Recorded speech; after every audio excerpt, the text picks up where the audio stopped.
Tam say na me de be ma wo. Fa me sika ba ma me a, wo se me mfa ma wo. Fa me mfa so na ye bond no so na aso a me kwa kwagina me de ato aduna no na, wo se me mfa ma wo. Kwa me o fa no kora no, wan kan kire mi o. Wan kan kire me. Me ti ya Ghana for radio for ye hu deda na oba be kan ye. Ansa na oba ye sa consultation no. Kwa me, wa chichire me nsa agumachi, fa me sika ma me a, wo se me mfa ma me. Kwa me ade na e koso no. Won say private enterprises no. Kwa me edo so chain government agencies so ya we.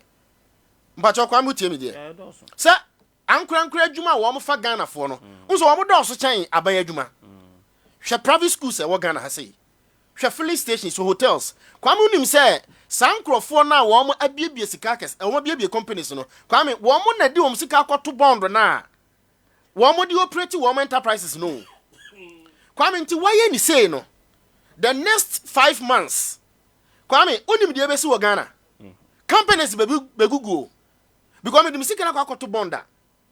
Na bondo no na me dey run me business. Se busumi nsia bia no menya millions of cedis na me dey ayesei na kwa me wa block me sika no.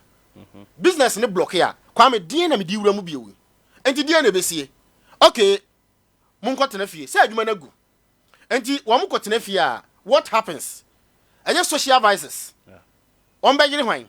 Enye me ene wo. Ene ankrakra nanam kura ene nanam street so ena saafo na e ba be yire yen. Kwa me na se why sa de we wan kan kire me. Na se wo san ka chem se bra. Fansa be shekrata ase. Se usika no a wo de beto me kokumu a me ya ban no. Me mfa ma wo. Ba no so a me mfa ma wo. Nyame ya adom a metua ne sei e de ama fansa shekrata ase. Wan fansa shekrata ase a me ma date sei kwa me wa bo me bosia. Yeah. Wan nya bosia na ama me. Se wa beji me 100 million. Kwa me o ko so de 100 ma ba se wan fa ama me ba beji 100 million for kwa me ho a. O se fansa shekrata ase 100 million na de ma me ne madi. Me mfa ma ba san so fansa shekrata ase se nyame ya adom a emfie nsie ntam na metua usika ne de ama wo. Kwa me 77 previous sa autocratic style of leadership we ya anyway na se Kwame nipa e ba be kasa na gabi o kire da ko ye nim position kita e wo Ghana ha sei. To become a chief justice is not easy. Yeah. To become a chief justice Kwame it's not easy. No silver platter.